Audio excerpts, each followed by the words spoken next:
नमस्कार प्यारे विद्यार्थियों, मैं Sunny Jaiswal MD of alpha education एक बार फिर से आपके सामने प्रस्तुत हूँ। प्यारे बच्चों, उम्मीद है आप सभी लोग घर पे होंगे, सुरक्षित होंगे और पढ़ाई लिखाई कर रहे होंगे। प्यारे बच्चों, हमने जो क्लास 12 फिजिक्स की सीरीज़ स्टार्ट की थी, उसमें हमने स्टार्ट किया था topic electric field due to an electric dipole. तो मैंने बताया था कि आपको इलेक्ट्रिक फील्ड डाइपोल के थ्रू जो निकालना है वो 3 पोजीशंस पर निकालना है। एक एट एक्सियल पॉइंट या फिर एंड ऑन पोजीशन, दूसरा इक्वेटोरियल पॉइंट या ब्रॉड ऑन पोजीशन और थर्ड वाला एट एनी पॉइंट। तो अगर आपको याद हो तो मैंने पिछले लेक्चर में एक्सियल पॉइंट या फिर एंड ऑन पोजीशन की जो डेरिवेशन था वो मैंने आपको करा दिया था कि इलेक्ट्रिक फील्ड किसी डाइपोल के थ्रू उसके एक्सियल पॉइंट पर क्या होती है। तो जो हमने इलेक्ट्रिक फील्ड निकाली थी वो आया था 2kpr³। ये हमने निकाल दिया था। अगर आपने इसे नहीं देखा तो प्रीवियस वीडियो को ज़रूर देखें अल्फा एजुकेशन सेंटर चैनल पर। तो आज हम पढ़ेंगे इक्वेटोरियल पॉइंट पर या फिर ब्रॉड ऑन पोजीशन पर इलेक्ट्रिक फील्ड इलेक्ट्रिक डाइपोल के थ्रू कैसे निकालें। तो आज हम इसको यही सीखेंगे। प्यारे बच्चों, अब इक्वेटोरियल पे निकालना है, मतलब ब्रॉड ऑन पोजीशन पर। प्यारे बच्चों, अगर आपको याद हो तो लास्ट लेक्चर में मैंने आपको बताया था कि जो एक्सियल पोजीशन होती है वो क्या होती है कि जिस एक्सिस पर आपका डाइपोल रखा है उसी एक्सिस के किसी पॉइंट पर इलेक्ट्रिक फील्ड निकालना हो तो उसे हम बोलते हैं एक्सियल। अब ये ब्रॉड ऑन क्या होगा या इक्वेटोरियल क्या होगा कि जैसे अगर आपका डाइपोल एक्स एक्सिस पर रखा है तो जो आप इलेक्ट्रिक फील्ड कैलकुलेट करोगे वो इसके परपेंडिकुलर एक्सिस पे करोगे। मतलब अगर ऐसे एक्स एक्सिस पर आपका डाइपोल है तो आपको इलेक्ट्रिक फील्ड कहाँ निकालनी है, वाई एक्सिस पर। बट अगर वाई एक्सिस पर आपका डाइपोल है तो फील्ड कहाँ निकालनी है, एक्स एक्सिस पर। ओके, तो इसे बोलते हैं इक्वेटोरियल पॉइंट। आइए देखते हैं इसका डेरिवेशन। प्यारे बच्चों, सबसे पहले तो आपको एक डाइपोल बनाना है। एक डाइपोल बना लेते हैं हम लोग यहाँ पे। Let us take this is -q, this is +q। आप मैंने एक्स एक्सिस लिया है, आप वाई एक्सिस भी ले सकते हो। मान लेते हैं कि इस पॉइंट P पर आपको इलेक्ट्रिक फील्ड कैलकुलेट करनी है। Let us take O is a middle point, so this will be L and this will be L। आप L लेकर L/2 भी कर सकते हो, आंसर सेम आएगा, लेकिन L लेने में थोड़ा ज़्यादा होता है कन्वीनियंट। डायरेक्शन होती है नेगेटिव टू पॉजिटिव, डाइपोल की डायरेक्शन। ओके प्यारे बच्चों, +q के थ्रू पॉइंट P पर जो इलेक्ट्रिक फील्ड की डायरेक्शन होगी, इलेक्ट्रिक लाइन ऑफ फ्लो की डायरेक्शन होगी, वो इससे बाहर की तरफ होगी। मैंने आपको प्रॉपर्टीज दिखाई थी। सो इधर की तरफ इलेक्ट्रिक फील्ड, इसको E1 मान लेते हैं। E1 किसके थ्रू है, +q चार्ज के थ्रू, और नेगेटिव चार्ज पर लाइन्स अंदर आती हैं ऐसे। तो जो इधर इलेक्ट्रिक फील्ड होगी उसको मैं क्या मान लेता हूँ, E2। तो E1 इलेक्ट्रिक फील्ड +q के थ्रू और E2 इलेक्ट्रिक फील्ड -q के थ्रू। मान लेते हैं ऐसे E2। ये जो O से P की जो डिस्टेंस है, let us take this will be r. Okay, now we have to calculate. Suppose this angle is theta, so this angle is also theta, because this triangle and this triangle is equilateral triangle. Equilateral मतलब होता है कि सारी sides और सारे angle same हो। प्यारे बच्चों, हमें नेट इलेक्ट्रिक फील्ड चाहिए, तो नेट ऐसे यहाँ से निकलेगा, ई नेट। तो यहाँ से एक बात पता चल गई कि जो नेट इलेक्ट्रिक फील्ड की डायरेक्शन होगी इक्वेटोरियल पॉइंट पर, वो डाइपोल के डायरेक्शन के अपोजिट होगी। इसके पहले वाले में क्या था कि जो डाइपोल की डायरेक्शन थी उसी डायरेक्शन पे हमको इलेक्ट्रिक फील्ड मिला था डाइपोल के थ्रू। प्यारे बच्चों, एक ही लाइन पर बने हुए एंगल सेम होंगे। So this theta, this is also theta, this is also theta. प्यारे बच्चों, इस डायग्राम को मैं यहाँ पे बना दे रहा हूँ साफ सुथरा, तो आपको समझ में भी आएगा। ये रहा आपका पॉइंट P, ये रहा आपका इलेक्ट्रिक फील्ड E1, ये रहा इलेक्ट्रिक फील्ड E2, और this is the angle theta, this is the angle theta. प्यारे बच्चों, इलेक्ट्रिक फील्ड एक वेक्टर क्वांटिटी है, so we can resolve the these E1 and E2। So E1 यहाँ से क्या ब्रेक होगा according to the vector E1 cos theta, और E2 भी यहाँ से कितना ब्रेक होगा E2 cos थीटा। और साइन वाला परपेंडिकुलर एक्सिस पे sine, so this will be E1 sin theta and this will be E2 sin theta.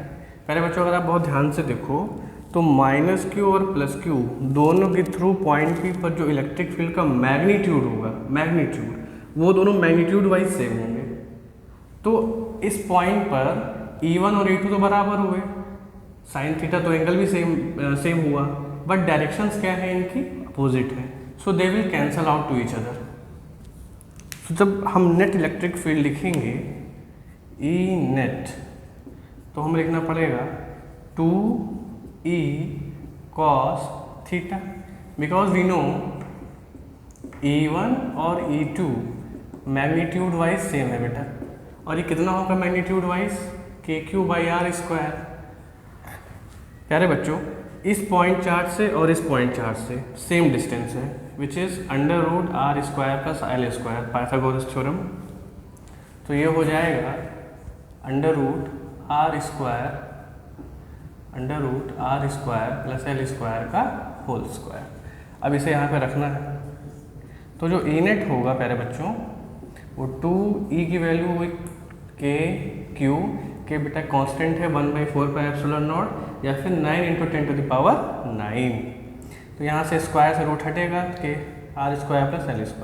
पहले बच्चों ध्यान दीजिएगा इस ट्रायंगल में cos थीटा कितना होगा, base upon hypotenuse, base will be the L and hypotenuse will be the √R² + L²। cos theta base and hypotenuse. So further इसको derive करना है, तो E नेट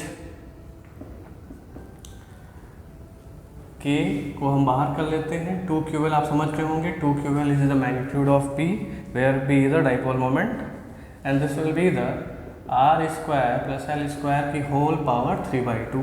पहले बच्चों यहाँ पावर 1 यहाँ पावर 1/2, तो ऐड करेंगे तो पावर 3/2।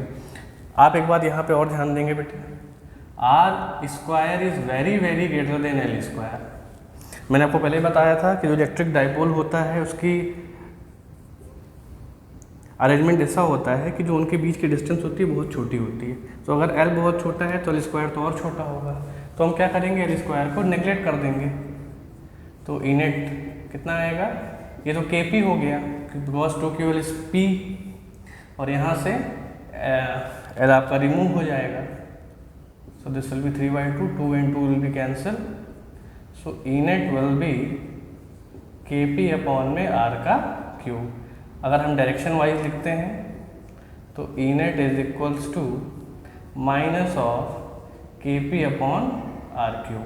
पहले बच्चों मैंने माइनस क्यों लिखा है, क्योंकि जो यहाँ पे नेट इलेक्ट्रिक फील्ड की डायरेक्शन है वो डाइपोल के डायरेक्शन की क्या है, अपोजिट है। So you can write over here the direction of net electric field is opposite to direction of dipole, so this will be the minus KP/R³। तो प्यारे बच्चों इसे आप नोट कर लें एक बार ध्यान से। तो प्यारे बच्चों हमने देखा कि एक्सियल पॉइंट पे जो इलेक्ट्रिक फील्ड का मैग्नीट्यूड आया था डाइपोल के थ्रू वो आया था 2 KP/R³, और इक्वेटोरियल पॉइंट पर आया था KP/R³। कभी कभी बच्चों एग्जाम में इन दोनों का रेशियो पूछ लेता है, तो E axial and E equatorial. तो अगर आप बहुत ध्यान से देखेंगे, अगर मैं इसका रेशियो निकालूंगा, सो 2 KP/R³ upon KP/R³, R³ KP will be the cancel, so the ratio of E axial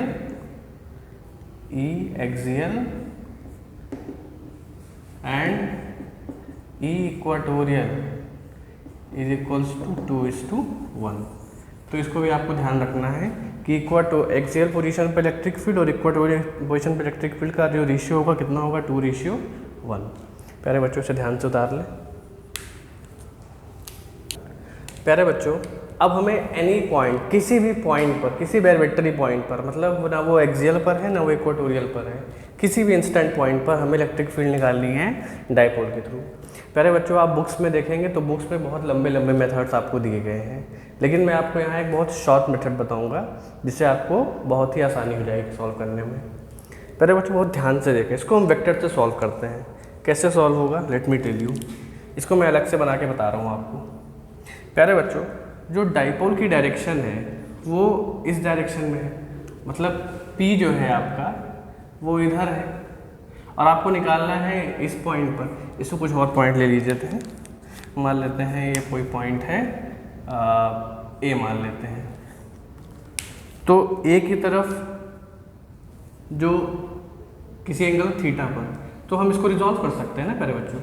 तो इधर की तरफ क्या आएगा, P cos थीटा, और इसके परपेंडिकुलर पे क्या आएगा, P sin थीटा। मतलब अगर मैं P को रिजॉल्व करना चाहूँ तो इसको मैं रिजॉल्व कर सकता हूँ। इधर की तरफ होगा आपका P cos थीटा और इसके परपेंडिकुलर होगा P sin थीटा।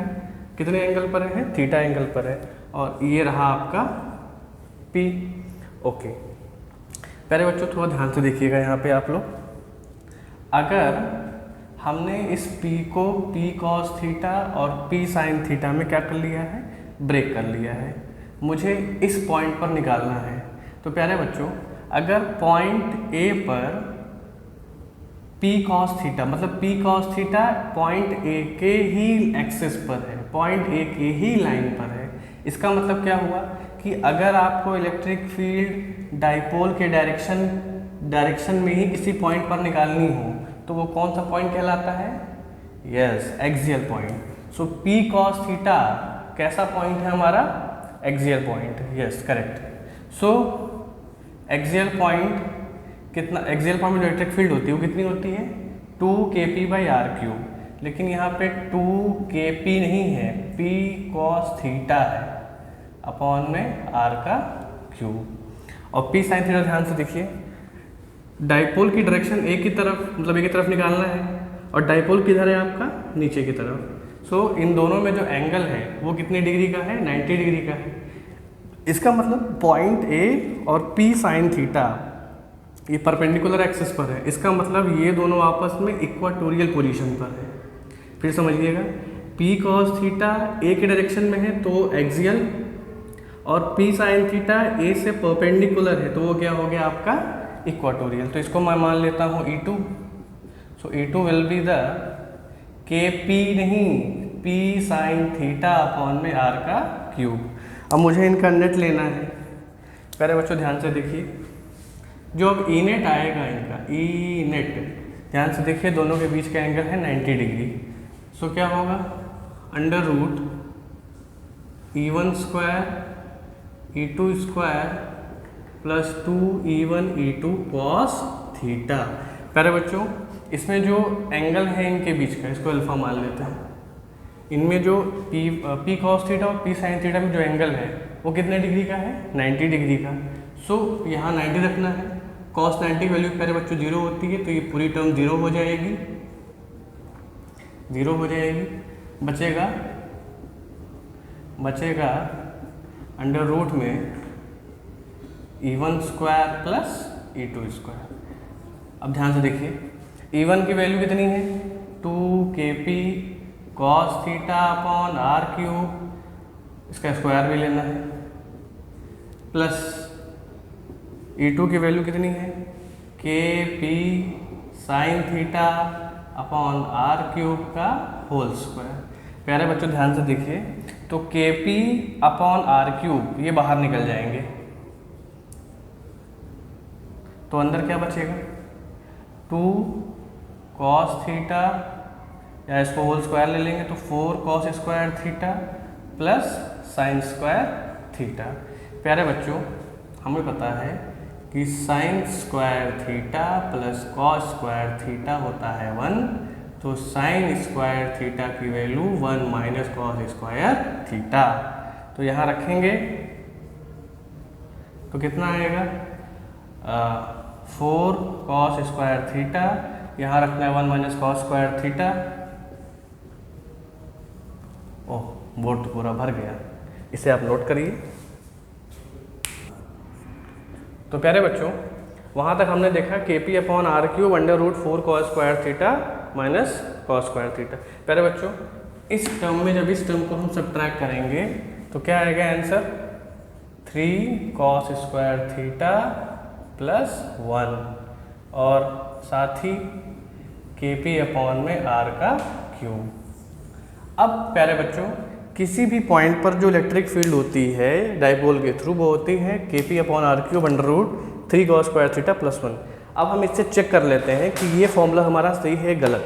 चेक करने का अच्छा तरीका क्या है, आपको मैंने बताया था अगर आपको एक्सियल पॉइंट पे निकालना हो, मतलब जिस एक्सिस पर आपका डाइपोल है उसी एक्सिस के किसी भी पॉइंट पर जब आप निकालोगे तो उसे एक्सियल बोलते हैं। तो प्यारे बच्चों डाइपोल और उस पॉइंट के बीच में एंगल कितना बना, यस 0 डिग्री। तो अगर आप यहाँ पे रखते हो 0 डिग्री तो cos 0 की वैल्यू होती है 1, तो 3 प्लस 1 हो गया 4, अंडर रूट से बाहर आएगा तो 2। तो जो एक्सियल पॉइंट पर इलेक्ट्रिक फील्ड आएगी वो आएगी 2 KP बाई आर क्यूब, जो हम पहले भी प्रूफ कर चुके हैं। और इक्वाटोरियल के लिए देखिए, इक्वाटोरियल में क्या बताया था कि जिस एक्सिस पर डाइपोल है उसके अगर परपेंडिकुलर एक्सिस पे आप ले रहे हो तो इक्वाटोरियल, तो परपेंडिकुलर का मतलब थीटा कितना बनना चाहिए, यस 90 डिग्री। तो 90 रखोगे तो cos 90 की वैल्यू हो जाएगी 0, तो रूट में बचेगा 1, तो सिर्फ आंसर आएगा KP अपॉन में आर का क्यूब। तो रियलिटी में ये दोनों फॉर्मूले इसी फॉर्मूले से बने हुए हैं, ओरिजिनेशन यहीं से हुआ है इनका। तो this will be the electric field due to dipole at any point which is under root 3 cos square theta plus 1 KP upon में आर क्यूब। तो प्यारे बच्चों ये थी आज की वीडियो। आई होप वीडियो आपको अच्छी लगी होगी। तो इस वीडियो को लाइक करें, शेयर करें और सब्सक्राइब जरूर करें। Thank you very much.